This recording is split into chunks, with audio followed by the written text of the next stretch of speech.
what do you need to see from Nate or Troy or whoever maybe to yeah, and we really, having Omar kind of come on late at the end of the year, and all he's done is just progress. I mean, he was in the facility every day this offseason. Then Nathan Landman's just a guy. He comes from some similar language in Atlanta, and obviously Jimmy Lake was with him, who's now with us now, so he has a lot of familiarity. So it really feels like, it feels like we got guys that can communicate and kind of get the defense set. But Roseboom's one of my guys. I, was with him when he came out, and when he was just a special teamer and practice squad guy to when he didn't. So he had an awesome year last year. So it's going to be a huge hole to fill.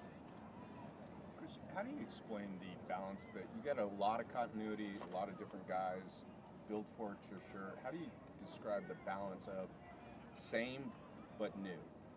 Yeah, it's a really good question, because you never want to rest on what you did last year or anything like that, and you always want to start from square one. But at the same time, there is definitely a knowledge of, hey, we have been in the system. We kind of know what some of these guys can do. They've played together a lot more. We've been in some different situations. So you're really trying to build off that, but at the same time, it's square one. You don't skip any steps. First day of camp, still the first day of camp, and we're going to start from square one and build from there. What are early impressions? I don't know pads yet, but just of Bruno Ford going back to the spring and through the first few days of camp. He's been awesome. He's been what we hoped and more. Really like him in the D-line room. He's quiet outside the room, but in there you can tell they got a great rapport, especially with Kobe, Fisk, TD, those guys. And, he's been really impressive so far, so excited to see him and pads here. What about year two, Jared Verse, kind of coming in? What do you see, if anything, different from when he came in as a rookie? Yeah, I think it's like, I think we all just know each other a lot more. He understands the defense more. He understands, when he can take his play ups. He's a guy that really likes to be coached hard. And when your best players like to be coached hard, I think that sets the culture for the whole defense. So he's a guy that, we try to hold accountable for playing within the scheme of the defense and playing hard every single play. And he's a guy that wants to be held accountable to do that. So, it's fun just seeing him kind of take the growth and take a step more of a leadership role and more of a vocal role.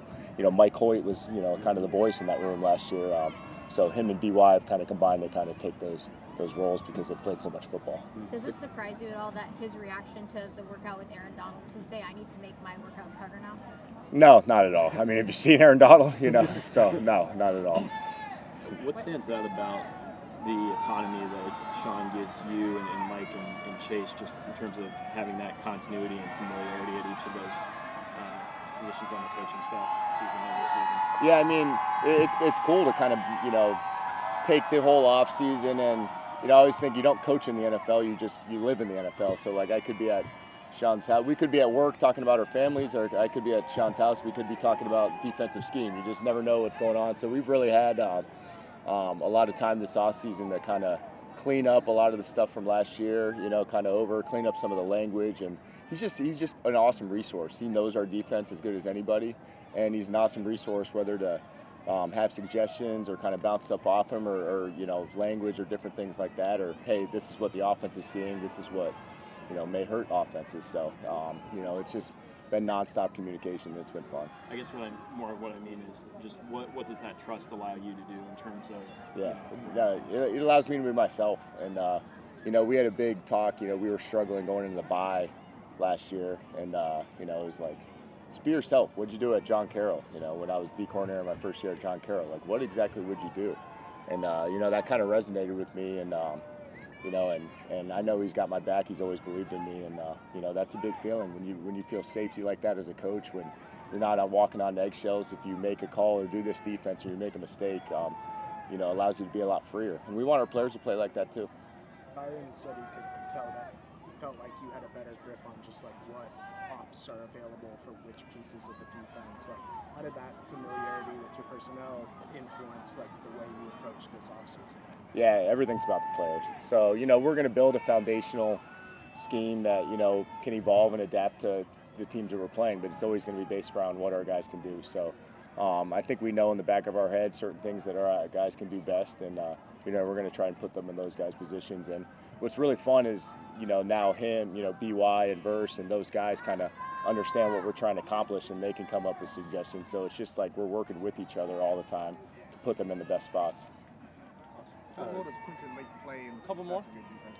Oh, he's the linchpin. I mean, he's everything. You know, he's a communicator. He moves around. He can really be. He allows us. How I like to say it, he allows us always to get our best guys on the field. He can play nickel. You know, these days, a lot of times when you are playing nickel, you get put in the run fit. You're almost like a linebacker sometimes in a 4-3 defense, and he does that. Then the next thing, he's covering a slot receiver, and then the next thing, he's deep playing middle of the post safety. Now he's playing a half field. He does all these different techniques, and I think he's one of the best tacklers on the team, but I think he's probably one of the most underrated physical players in the league. And he's always been one of our best tacklers, and he's been one of our best communicators, smart. You can do a lot of stuff with him just because you know you're not going to overload him, you know, and he's going to get everybody right around him. So, in addition, I think he makes the guys around him play better, too. Got a lot of talk about the defensive Two more. backs this offseason. What makes you so confident that, you know, not adding somebody to this unit is you know, the right thing to do and that they're going to be successful this year? Yeah, I mean, we really like our guys.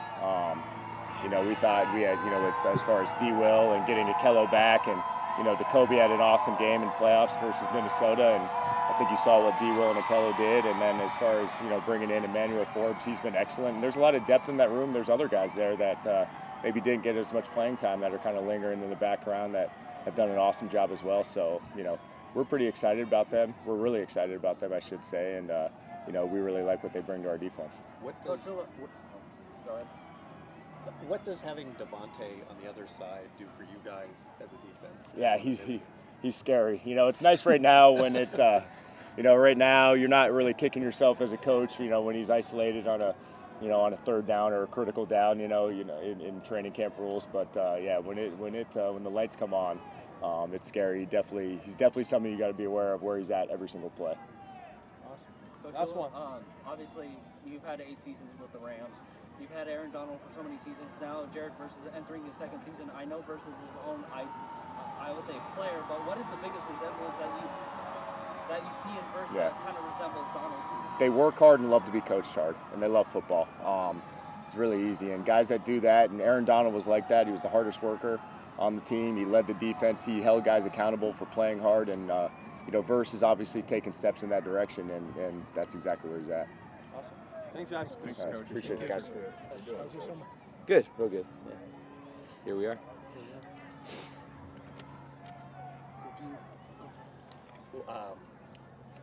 What's it been like? I know we talked to you about having Devontae in the mix during OTAs, but now they're out in training camp. What have you seen, and what do you think he's adding to the offense?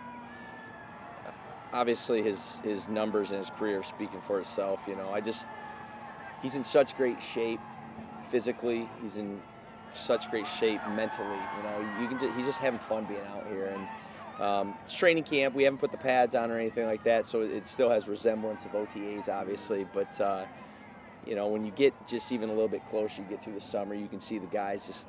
I mean, obviously, it just, you know, kicks up a little bit, and he's in such a good spot.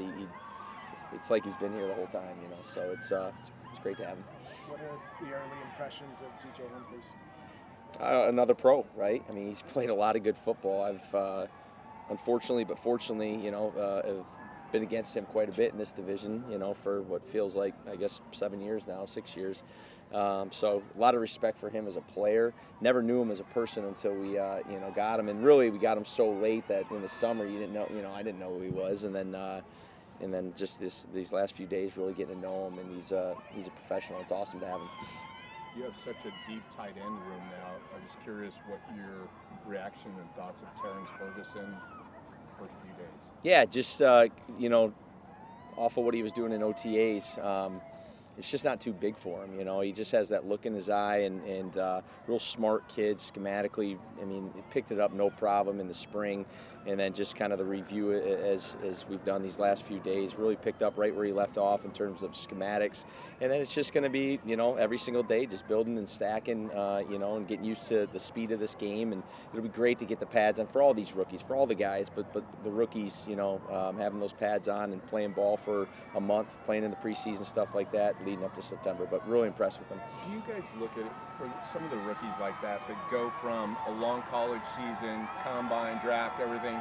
They don't get the normal break. Does that play an effect how you play? I've told, you know, especially when I was a position coach, but I tell the rookies all the time, guys, it's the longest year of probably your professional career, and I'm obviously college as well, because it's exactly what you said. You go in college, I mean, they start practice all summer, right? So he plays that last year at Oregon.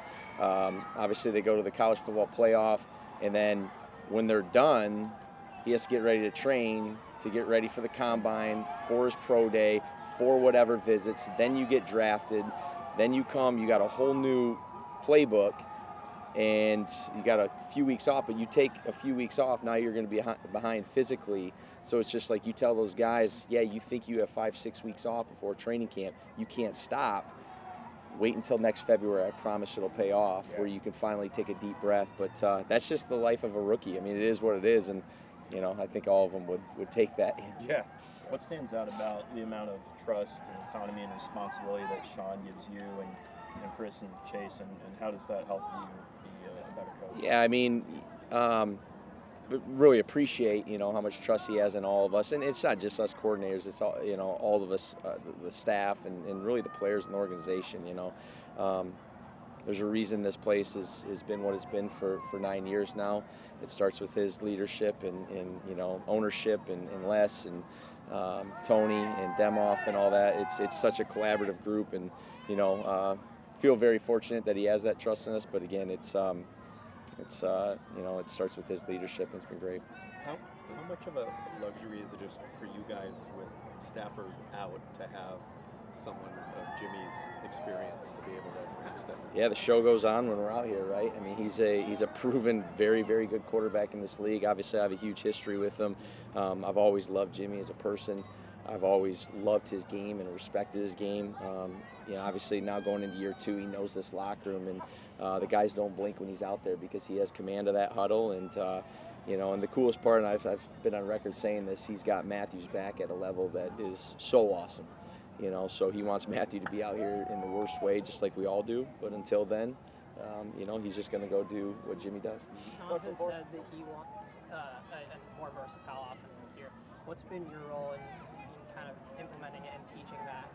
Yeah, I don't know. I mean, my role, right, as the offense coordinator, just with installs and stuff like that and scripts and getting the guys ready to practice every day and building the foundation and all that. No different than it was a year ago. And so every year you're just trying to evolve. What kind of team do we have? What kind of roster we have? We got like we just said, the plethora of tight ends right there, and how do we utilize that? So, again, we have, I think, a thoughts of what this offense is going to look like, but every year it's not exactly the way that you think it's going to look like. The amount of work we put in the spring, obviously in training camp, it'll organically, come together as we get going. But I like where we're at. What's the vision for Blake Corum, and how can he get on the field more? Yeah, I think Blake, like a lot of these guys, put a lot of time in from, when we got done in January to where he's at right now. So he's, he came in, he's in, I don't want to say better shape. He just has another year of working and getting better and working on what he needed to improve, and he's in a great place. The best part about Blake, very good football player, but the best part about Blake, his mindset's right. He's just attacking it. He's worried about himself.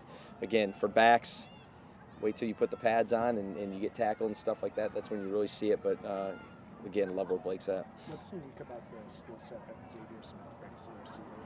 You guys saw the plays he made, whether it be obviously versus Vegas, having that awesome 25-yard run, going across Seattle the last game of the year. I mean, he was put in some tough situations behind the line of scrimmage with some of the stuff we were doing and making, making nothing into something. Obviously, the return versus San Francisco in what would that be, week 3, that set up that last, game-winning drive, whatnot. But the other thing that's about him is he's got a violence about him when he has the ball in his hand, whether it be in the return game or obviously on offense. So he's another guy that you just root for because, one, he's got a good skill set, 2, he's tough, but he's always got a great demeanor about himself, great smile on his face, and really attacks us. He loves this game. We're going to see a lot of Stetson in August. Where has he come from where he was last year, and what kind of progress do you see from that guy? I almost don't want to tell you. I almost want you to see it for yourself. But, no, I'm so happy for him. He's in, again, I know I'm speaking volumes about all these guys, but it's how I really feel. But he's in such a good place mentally, and when you're in such a good place mentally, you can now allow your physical abilities to take, hold. And so, again, like I've said, I think Dave Ragone and the rest of the quarterbacks have done such an awesome job with Stetson along the way. And again, ultimately, it was on Stetson to get to where he wants to be. And I think he's right where he should be. I'm super excited to watch him through August, particularly in those preseason games, but just every day. And he's just getting better and better. I think he's had 2 really impressive days. Hey, Coach. Last one, guys. Question for you is obviously the NFC West is such a tough division. Every team, including you guys, can score points and then kind of handle the hammer on the defense. I mean, what is the tone that you want to set in your second year here? Is it kind of modify what you did last year, or kind of keep the same, I would say, philosophy that you have?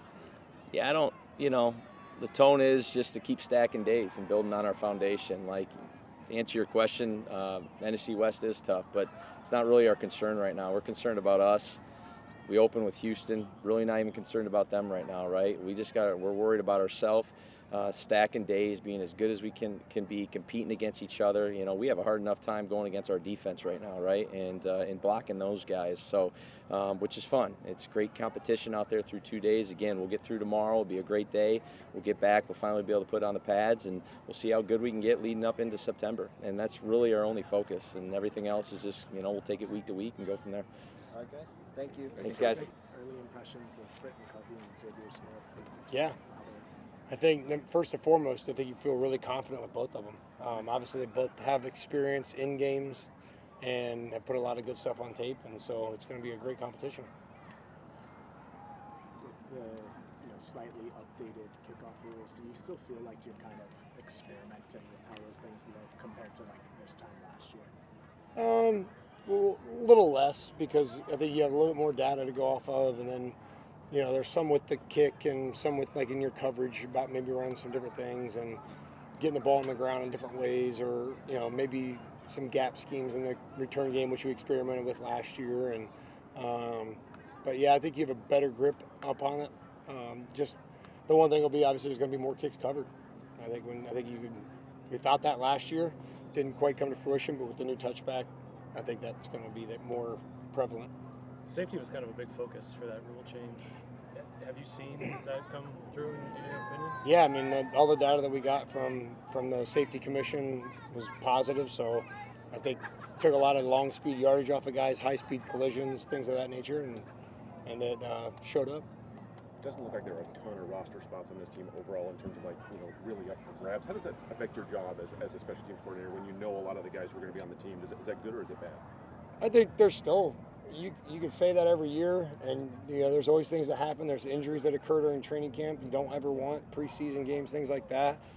A lot of things sort themselves out a little bit, but you also never want to take away from those guys that are fighting and competing, because you can find really good players that are going to come in here and have a chance to operate if you give them the opportunity. And so I think that's kind of what you have to do. I mean, one thing is a lot of guys, like you said, have those reps, and so you may not need to see quite as much of them to get a better evaluation of some other guys that you haven't seen. And so it's kind of where that changed a little bit.